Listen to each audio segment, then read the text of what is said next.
Yeah, let me introduce y'all to this YouTube family, showing us the way to get out of debt gradually. My man Josh hold it down in the household, Christine dominating debt with a chokehold. And the kids, they are Grace and Zoe, baby Tennessee, new addition to their story. Debt Kickin Sunday, daily vlogging, Dave Ramsey plan gonna have us live large, and every day we'll see part of their lifestyle, how they budget and they keep things wrote down. See them work through the envelope system, no credit cards, only cash going with them. You will see how their family strives to survive with the budget plan, help us understand, and daily vlogs show us how to have fun. When you hear this song, let me hear you say, debt is done. Debt is done, debt is done, debt is done. Let me hear you say it louder. He got dressed up just for you guys. Popping the collar. So funny. What's going on, people? I love that these videos make us sit next to each other for 15 minutes. That's about all I can stand you for. Whatever. No distraction. You smell good, too. Oh, shucks. Okay, you guys, welcome back. Debt Kickin Sunday. As always, we have some awesome questions from you guys. So, if you don't know how this works, you just subscribe to our channel, leave your question down below, and we'll try and get to it in next week's video, the following week. So, first question. Molly, thank you for keep asking us, because I've seen this come up. So, you're so patient with us, and we appreciate it. Let's see. Hubby and I have been doing so well on the snowball, but now I've hit a bump in the road. Our daughter was diagnosed in February with congenital esotropia, I think I said that right, crossed eyes, and has to have surgery soon. Hubby went to the doc last week after some pain in his groin. He has been diagnosed with a hernia and will have to have surgery soon as well. We are going to use our tax return to get a new central air unit because it went out last year in the middle of summer. It was rough, but we stuck it out, just opening up the windows. We have been doubling payments on all of our debt and thought we would be debt-free by the end of this year or early next year, and now just feeling really frustrated. What would you do? Our AC is going to deplete our emergency fund plus some extra savings we had. Should we wait on the AC and use the return on medical bills? You guys are such an inspiration to me, and I look forward every day to see what new exciting things are going on in your neck of the woods. Much love from Kentucky. Wow. Well, I would probably open up the windows for one more summer. I mean, as much as I know, when you have your heart set on something and you save for, but your husband's health and your baby's health is more important than if you're going to roast this summer. Or you can move to Oregon. We have cool weather in the summer. It rains too much here, don't. Oh, it's beautiful. Anyway, so I think you know what you have to do, and that's just to sock as much money as you can. Really, even your debt snowball stops until you can get through these surgeries and everyone comes out okay and all bills are paid, and you know, you kind of it is a catastrophe, and you stop until that catastrophe is taken care of. Yeah, so make the minimum payments on everything, and then everything towards the medical. That way, you don't have a huge medical bill while you're trying to get through your debt snowball. Treat it like if you were having a baby, and that's what you are supposed to be doing, is stopping your snowball until the baby's here and everything's paid for, mom's fine, baby's fine. So that's what you're doing in this scenario, and then hopefully AC next year. Okay, Molly, thanks for your question. Hey guys, what is your goal date to finish baby step 3, and how many months of expenses are you putting in your emergency fund? My husband and I have goal dates figured out based on spreadsheet numbers for all of our baby steps. Nice. It seems like big dreams, but it's working. We are hopeful to have our house paid off in 3 years. Nice. Do you have target dates for your baby steps? We did. We do. I think it's awesome. You guys are making great progress. Absolutely. We do. We're taking about a year. It just seems to be about a year for each baby step. But see, we took, okay, so baby step 1, we had a garage sale, got that fast, sold a bunch of stuff. Baby step 2 took us 4 years to get out of debt. Okay, baby step 3, so far we just celebrated our 1 year. And then baby step 4 and 5 actually get done together. So you do your investing at the same time. The amount of the expense is not, we're not really Well, we are. We're going by a number that makes us feel comfortable. And it's closer to 6 months. It is 6 months. So your 3 to 6 months can be whatever you want it to be, whatever your security gland needs, and yeah, that's awesome. Paying your house off, I love it.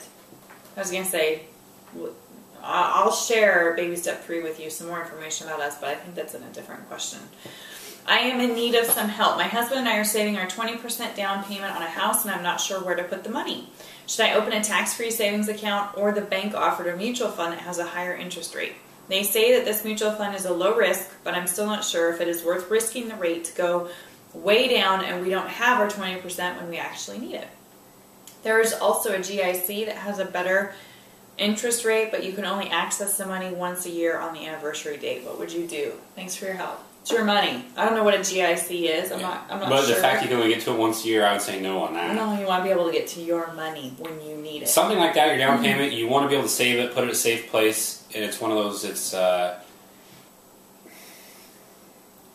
don't know, I wouldn't put it in anything high risk. If it made $1, I would be happy with it. You know what I mean? I don't want to put it somewhere that exactly like you said, in 3 years when I go in to do it, and then you think you got $20,000 and you go in there and they say, oh, you only got $14,500 because the market was bad last year or whatever.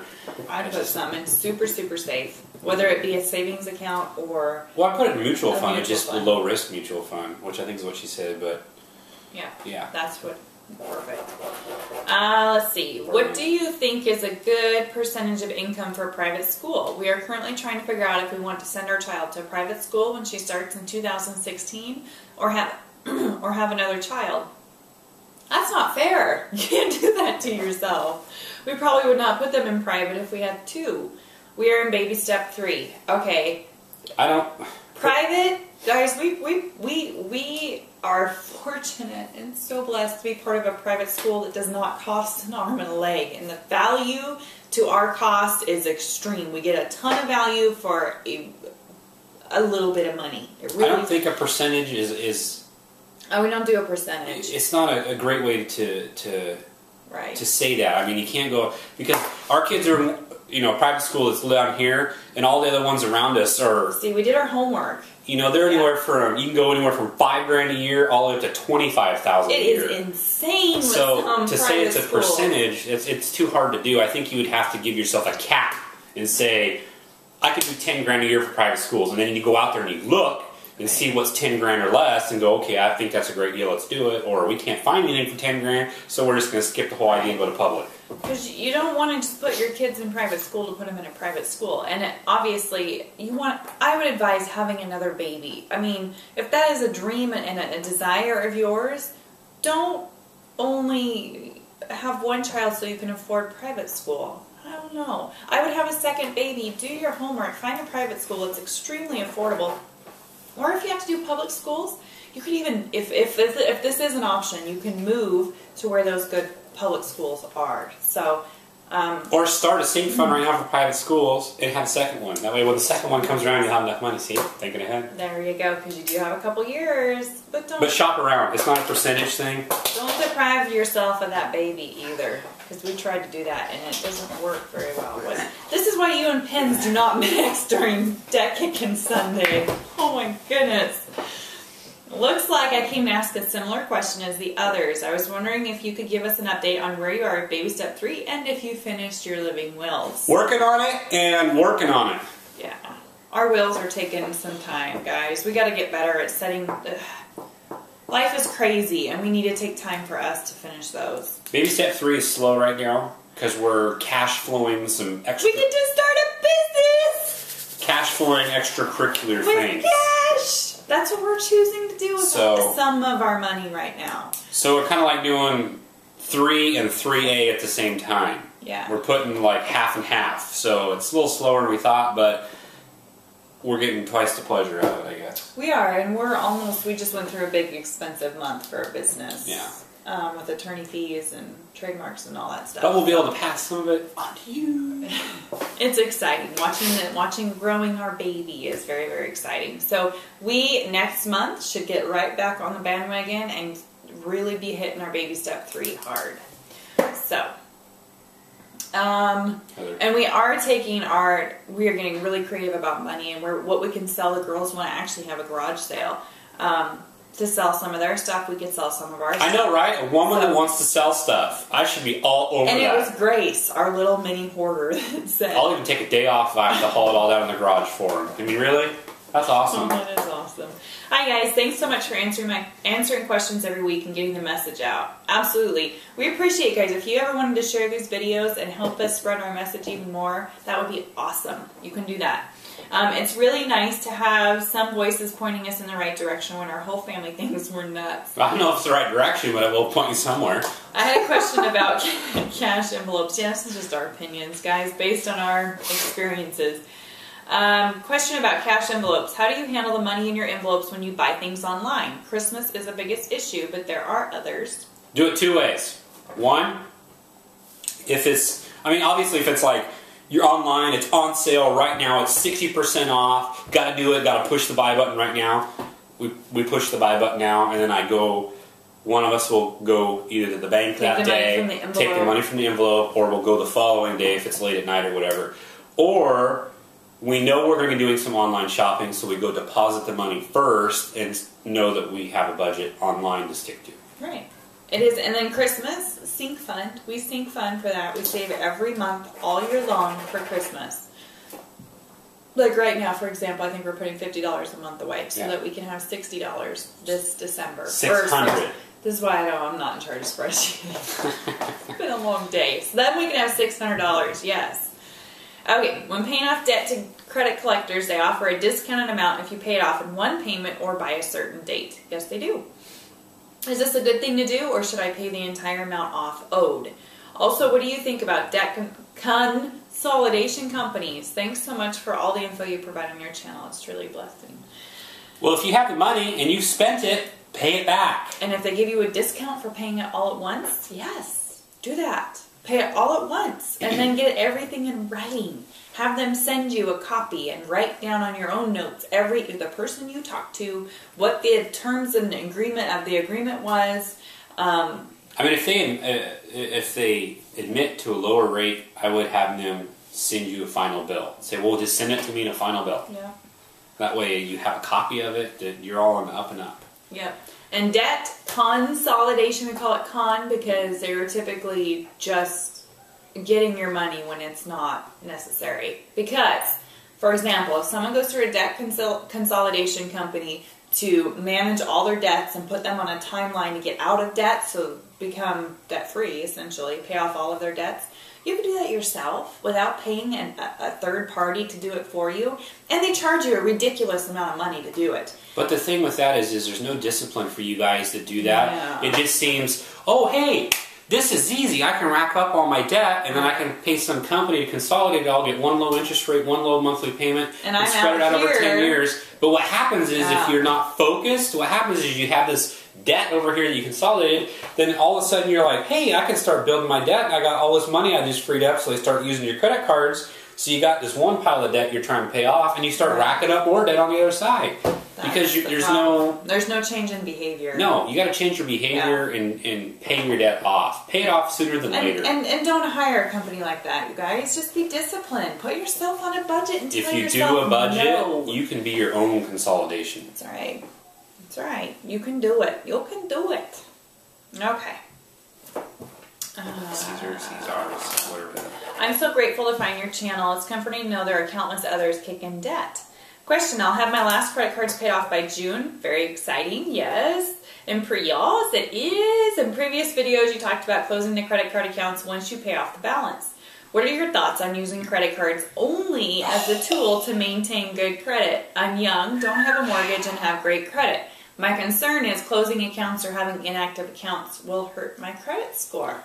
Okay, and here's why we say it doesn't matter. So here's the thing. Young. If you're young and your goal in life is to pay everything with cash. Live a debt-free life. Live a debt-free life. Pay for your cars in cash. Pay for your house in cash. Save it. Because if you're that young, you can do it. Yeah.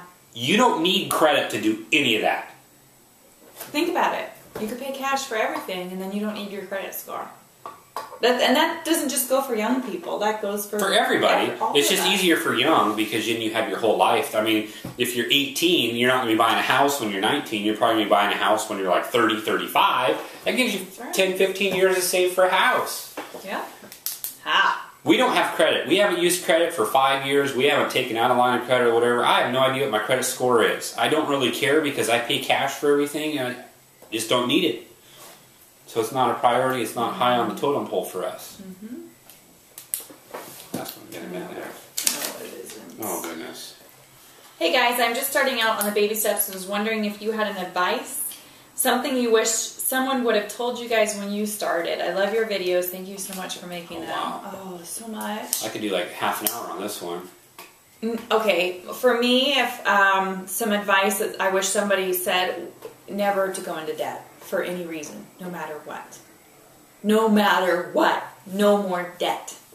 Wish I would have learned the word no, and I don't need to keep up with the Jones. Yes! Because the Joneses are broke! They're all broke, you guys. You're trying to keep up with a facade, and it will make you broke too. If my older self would have went to my younger self and said, dude, you can drive an older car and you'll be just fine. And you have a happy life. And rent for 10 years instead of buying 5 houses, boy, It's easier. we would have been like millionaires by now, right? No? I know. Yes, good advice. Don't keep up with the Joneses and don't go into debt. And it's okay to tell yourself no. Yeah. Even if your best friends just bought a new car, bought a new house, bought a new this, bought a new that, It doesn't matter. you don't necessarily have to have it. No. Think of all those things you can do with those payments that they have. Yeah. You can invest money. Okay, you guys, so that's it for this week. Happy Debt Kickin' Sunday. We love these days. We know we couldn't get to everybody's questions. If you have one that you really, really need an answer to, repost it on this video, please, because then after we see it a bunch of times, we'll know that it's urgent.